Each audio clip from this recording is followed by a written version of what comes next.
Hi everyone, welcome to a very Mary Sue review from Marked, Chapter 11.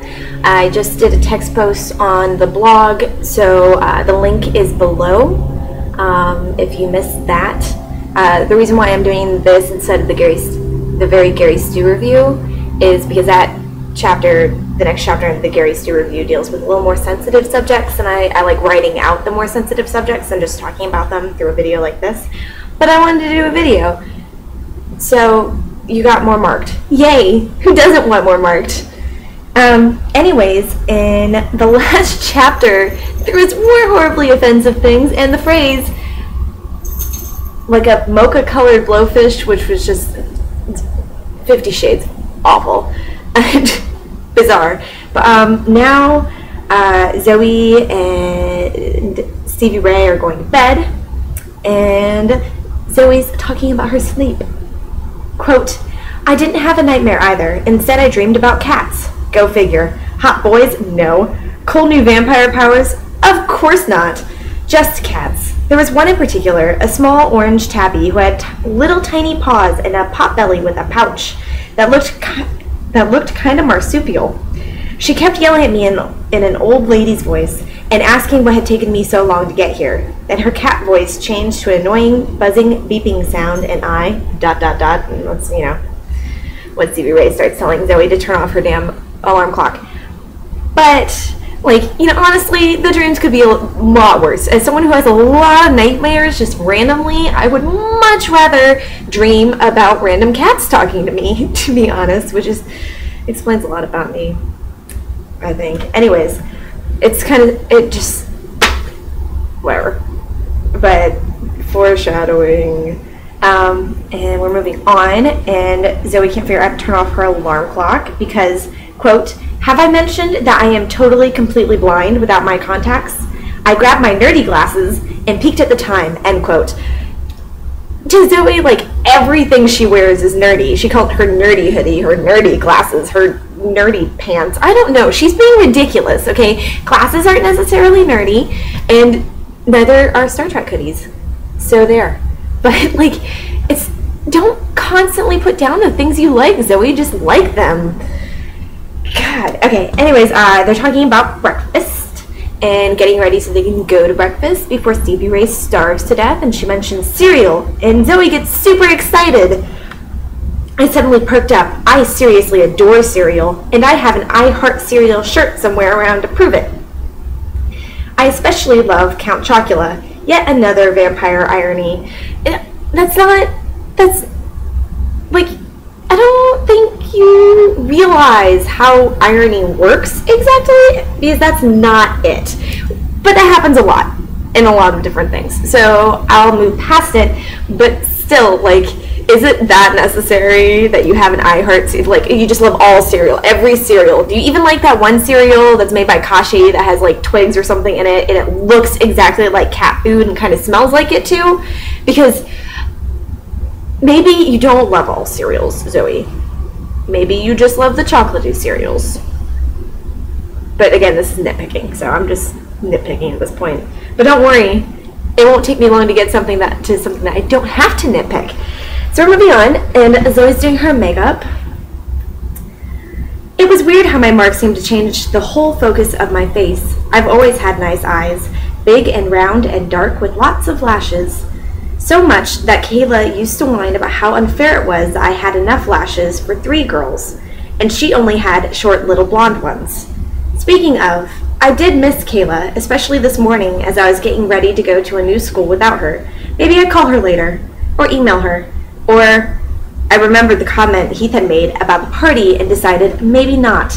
Anyway, the mark somehow made my eyes look even bigger and darker. I lined them with a smoky black shadow that had little sparkly flecks of silver in it. I love it when they give us unnecessary descriptions of clothes and makeup, and it's the best.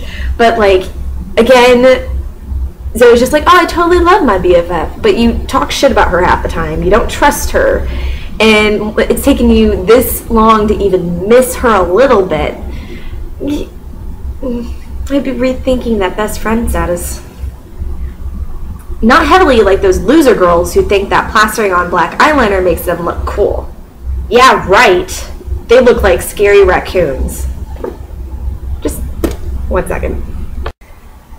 Hi, now that I'm channeling my inner scary raccoon and Zoe can second, we can move on. I smudged the line, added mascara, brushed some bronzing power. Okay, it should say powder, but it says power in my copy of the book. Over my face and put on lip gloss to hide the fact that I'd been nervously picking at my lips. Then I stared at myself. You really don't need this much description of what makeup your character's wearing if your character isn't that into makeup themselves. It's just unnecessary at that point. If it's something that your character would definitely notice and put a lot of emphasis on, then yes, go ahead and do it. But Zoe isn't that invested in makeup, as we've seen, so there's really no point in doing this. I mean, I love it personally because it's ridiculously excessive, but most of the time your reader won't really care, and again, it just takes you out of the story. And then here's my least favorite way to describe the way a character looks. She's staring at herself in the mirror. Thankfully, my hair was acting right, and even my weird widow's peak wasn't sticking all up crazily like it did sometimes. I still looked, different, but the same. The effect my mark had on my face hadn't faded. It made everything that was ethnic about my features stand out. The darkness of my eyes, my high Cherokee cheekbones, my proud straight nose, and even the olive color of my skin that was like my grandma's. The sapphire mark of the goddess seemed to have flipped a switch and spotlighted those features. It had freed the Cherokee girl within me and allowed her to shine. I'm really uncomfortable with the way these authors are putting emphasis on how her becoming a vampire has just now highlighted everything in her like Native American heritage. Before she was like, it wasn't there at all, and it's just like, oh, we've made you into a societal outcast, let's highlight your heritage now. Like, it kind of, it's the way they use it is like they kind of use it as a catalyst to show how exotic, quote unquote, like Zoe is compared to everybody else. Like, it's just very uncomfortable the way they use it, as it's another thing to set her apart. Like, this is something that, like, if she's really that close with her heritage, this is something that should be a part of her, something that she should have noticed before, not something that the mark brought out in her. And it seems to kind of, like, it's a lot, especially with the emphasis that they place on the mark and, like, being marked and being a fledgling, how it's kind of taking this more instinctual, kind of awakening this more instinctual being inside of her, that it kind of, it's reminiscent of the way people used to refer to Native Americans as savages, and it's uncomfortable and inappropriate, and they could have handled this a lot better, in my opinion. Okay, Stevie Ray comes out drying her hair, and they're moving on. They're talking about the class schedule, and it takes us out of their discussion to look at her schedule, where they actually outline it for us. First hour is Vampire Sociology 101. Second hour is Drama 101, or Sketching 101, or Intro to Music, not 101. And then the third hour is Lit 101, fourth hour is Fencing. And then you have a lunch break, which that's 4 hours from breakfast until lunch. And this may just be me, but that's a whole lot of things to do without lunch. And that could just be because I tend to eat really light breakfast, like a breakfast bar or like a fruit, and I don't eat much more than that just because I'm not very hungry when I wake up in the mornings, and I'm more of a snacker, so I just snack all the time. But like, oh my god, can you imagine 4 hours and no lunch? Okay, anyways, fifth hour, Spanish 101, and 6th hour, Intro to Equestrian Studies. And I kind of skipped the room numbers and the professors' names because I don't think it's that important. But the fact that they kind of lay this all out for you in the text, it's again, it takes you way out of the story. It's unnecessary. If you really want to talk about a character's schedule, what you should do is mention what class they're in as they're going to that class, or as they're in that class. There's no real reason for them to lay it all out like this. Even if another character asks them, like, it would still be like, oh, I have this, this, this, and this. It doesn't, you don't need to have a whole special formatting for it. It just really kind of removes you from the story. Not that there's much story to be removed from at this point, but come on. And they're talking about which electives they have, and like which one Zoe can pick. And Stevie Ray is talking about the elective she has, which is Intro to Music. Professor Vento is cool, and Stevie Ray grinned and blushed.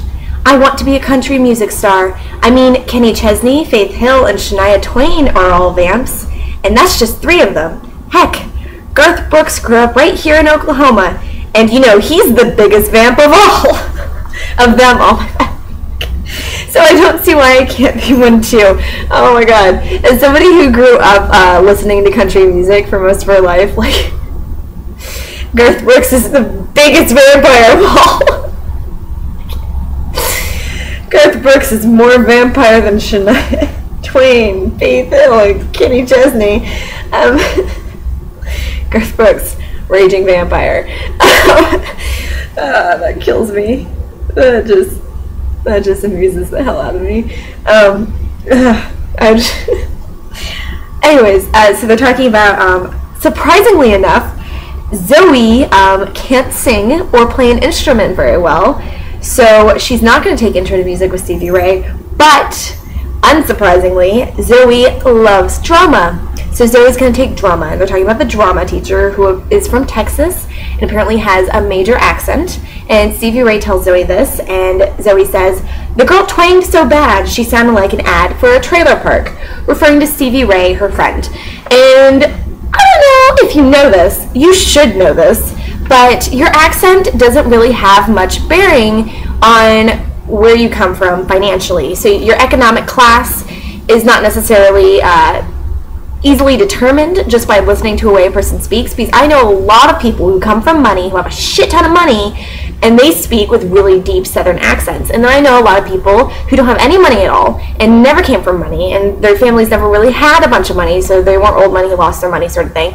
And they have no accent at all. It's the only bearing an accent really has is just like, you know, where you grew up and where you learned to speak.